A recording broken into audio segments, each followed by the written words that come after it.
नेता प्रतिपक्ष बनने के बाद राहुल गांधी संसद में हर दिन कुछ न कुछ नया बवाल कर रहे हैं। उसके समर्थकों को लगता है कि वो कमाल कर रहा है। नमस्कार हिंदुस्तान, जय श्री राम, जय हिंद, जय भारत, वंदे मातरम। स्वागत है आपका मेरे चैनल नंदिनी जो मैं महू नंदिनी। राहुल गांधी जब से नेता प्रतिपक्ष बना तब से उसके तेवर काफ़ी बदले हुए हैं, ऐसा उसके समर्थकों को लगता है, क्योंकि उसकी बदतमीजियों को वो उसके बदले हुए तेवर का नाम देते हैं। मैं कहूँगी कि उसके तेवर बदले नहीं, उसकी स्क्रिप्ट राइटर बदल गए हैं। पहले रवीश कुमार हुआ करता था, अब ध्रुव राठी हो गया स्क्रिप्ट राइटर। और वो जो भूमिका उनको निभाने के लिए मिल रही है नेता की, उसको ढंग से निभा नहीं पा रहे। उसके अंदर फिर भी उसकी तिलमिलाहट निकल के सामने आ रही है। उसको बहुत स्मार्ट तरीके से स्क्रिप्ट लिख के दी जा रही है, लेकिन उसके अंदर की तिलमिलाहट जो है बाहर आ रही है। फिर भी वो कुछ ऐसी हरकतें कर देता है जो कम से कम अपने आप को सच्चे राष्ट्रभक्त कहते हैं, और जो इस राहुल गांधी के चमचागिरी करते हैं, उन्हें समझना चाहिए इस चीज़ को, और उनको समझ में आ जाना चाहिए कि इसकी नीयत देश चलाना नहीं है, सिर्फ सत्ता पाना है। वो भी ज़बरदस्ती गधे को घोड़ बनाने की कोशिश में लोग काफ़ी हद तक कामयाब तो हो गए, लेकिन मुझे नहीं लगता कि अभी तक ये काफ़ी ये उस हद तक कामयाब हो पाया है, क्योंकि उसकी इच्छा नहीं। कुछ चीज़ें इच्छा शक्ति पे निर्भर करती, इसको ज़बरदस्ती बनाया जा रहा है। पहले तो उसको यह है कि मुझे नेता बनना है तो मुझे सत्ता हासिल करनी है। फिर उसको लग रहा है मुझे क्या ज़रूरत है सत्ता की, मेरे पास तो पीढ़ियों की संपत्ति है, मुझे क्या ज़रूरत पड़ी है। लेकिन लोग बता नहीं तुझे बनना है, नहीं तुझे बनना है, तुझे अपनी पीढ़ियों अपनी पुरखों के पैसे बस जो विरासत मिले इसको संभालनी है। चलो ठीक है, मैं बन जाता हूँ, आप कह रहे हो तो मैं बन जाता हूँ। तो हरकतें इस तरह से कर देता है। आते ही हिंदू को हिंसक बता देता है, जाति पाति पे बात करता है। उसको वो सोच समझ के नहीं बोलता है।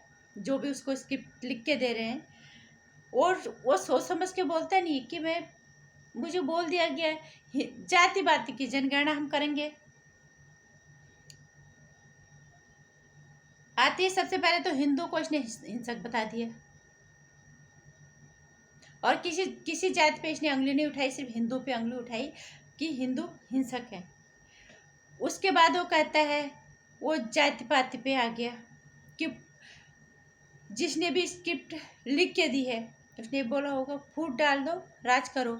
अंग्रेजों वाली जो हरकतें हैं वो सबसे पहले तो हमें कहना चाहेंगे कि अनुराग ठाकुर जी ने जो कहा है वो गलत नहीं कहा है।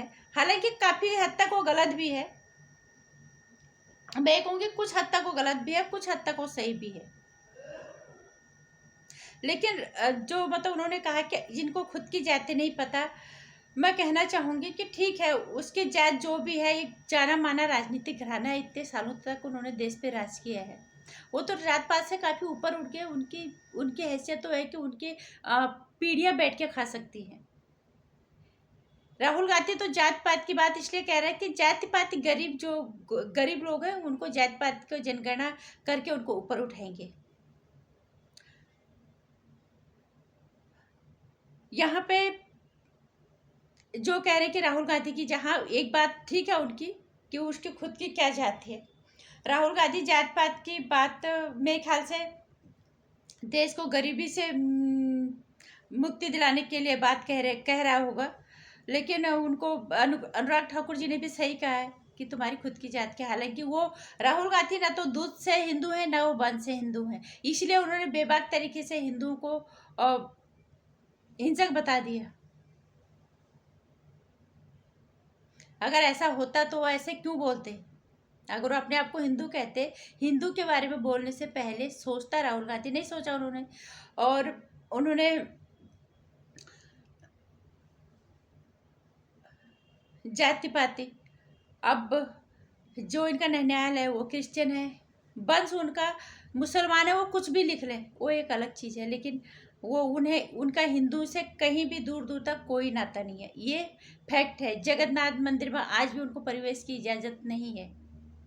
लेकिन अनुराग ठाकुर जी ने की ये बात, अब उन्होंने शायद आक्रामक होकर उन्होंने इस सवाल का जवाब उन्हें दे दिया वहाँ पे।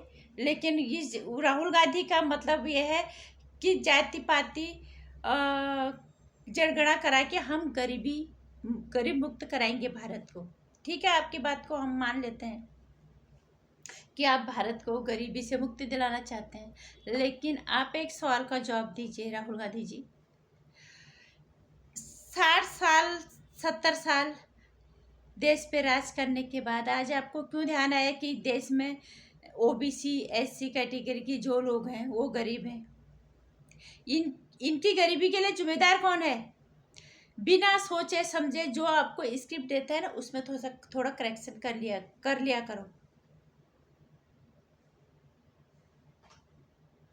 जाति पाति जनगणना बाग ने शुरू में कर ली होती, आज हमारा देश कोई इतना गरीब नहीं होता।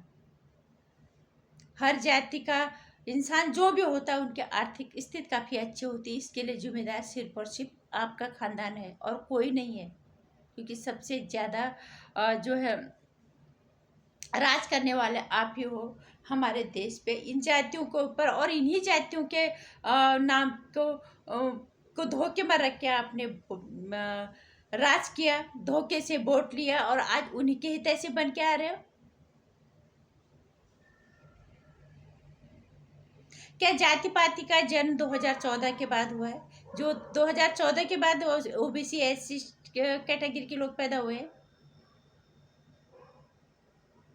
इस तरह के ये जो तुम्हारी वो है ना, लोगों को फिर से धोखा दे के वोट लेने की नियति, मुझे लगता है जनता को समझना चाहिए, क्योंकि तुम समझोगे नहीं कि भावनाएं क्या चीज़ होती है। तुमने तो ठग के आप जैसे वोट अभी ले लिया, हमारे जीतते ही अब खटाखट पैसे आ जाएंगे। वो बेचारी महिलाएं भोली भाली लाइन पे लगी हुई हैं, और इसी तरह से जाति पाति की जनगणना करके आप ये दिखाना चाहते हो, ये जाति पाति की जनगणना कर रहे हो, सत्ता हाथ पे आ जाएगी, उसके बाद फिर वो लाइन पे लगे रहेंगे कि कब हमें भी फायदा होगा। जाति पाति की जनगणना जो करवाई थी, इसका फायदा हमें कब मिलेगा? फिर लोग देखते रहेंगे। मोदी जी ने सबका साथ सबका विकास की जो बात कही है, उन्होंने इसको सार्थक किया है, काफ़ी हद तक किया है। कम से कम 75% तो हम कह सकते हैं कि इसको, क्योंकि हर सुविधा जो मिली है बिना जाति धर्म को देख के सबको बराबर मिली है। जनधन योजना जो है, जो खाते में पैसे आए, जो खाते खुलवाए, ये सबके लिए बराबर आए बिना किसी भेदभाव के। ये भेदभाव वाली राजनीति हमेशा आपके दिमाग में चलती है और आप ही इसको करते हो, और आप ही कि ये भेदभाव वाली राजनीति कभी किसी को ऊपर उठने नहीं देती, और फिर इसी को लेके आ जाते हो। खैर, तुम्हारी सोच तुम्हारी नीयत हमेशा से ऐसी रही। अगर ऐसी नहीं होती तो हम यहीं पे नहीं होते आज। और मैं कहना चाहूँगी देश की जनता को, जो भी एससी ओबीसी कर्म तो हमने अपने ही करने हैं, इन नेताओं के चक्कर में हमें नहीं पड़ना है। लेकिन फिर भी हमें एक बार सोचना चाहिए ओबीसी और एससी कैटेगरी वाले लोगों को, कि अगर ये जाति पाति की जनगणना पहले इनके दिमाग में जाति पात आती, गरीबी आती, तो आज शायद ये सब नौबत नहीं आती इसको ये सब कहने की। ये सिर्फ वोट लेने का एक तरीका है, अपने आप को आप सत्य हटाने की एक तरीका, और कुछ नहीं है। इसलिए आप लोगों को ये चीज़ समझनी पड़ेगी। और बात राहुल गांधी की जाति की है, न वो दूध से हिंदू, न वो वंश से हिंदू। फूट डालो राज करो वाली राजनीति पे राहुल गांधी लौट आया है एक नई स्क्रिप्ट के साथ। इसलिए सोचो समझो अपने दिमाग के। मैं नहीं कह रही तो आप मैं किसी पार्टी को नहीं समझ, जो आपको अच्छा लगता है उस नेता को आप लाओ, उसे जिताओ। अच्छे का समर्थन करो, गलत का बहिष्कार करो। इस राहुल गांधी की इस फिर से धोखा देने वाली राजनीति में बिल्कुल मत आना। नमस्कार, जय हिंद, वंदे मातरम। मेरे विचारों से अगर थोड़ा सहमत हो, आपको कुछ अच्छा लगता है, तो प्लीज़ मेरी वीडियो को लाइक और शेयर कर दीजिएगा, चैनल को सब्सक्राइब कर लीजिएगा, आने वाली वीडियोज़ की जानकारी घंटी आइकन प्रेस कर लीजिएगा।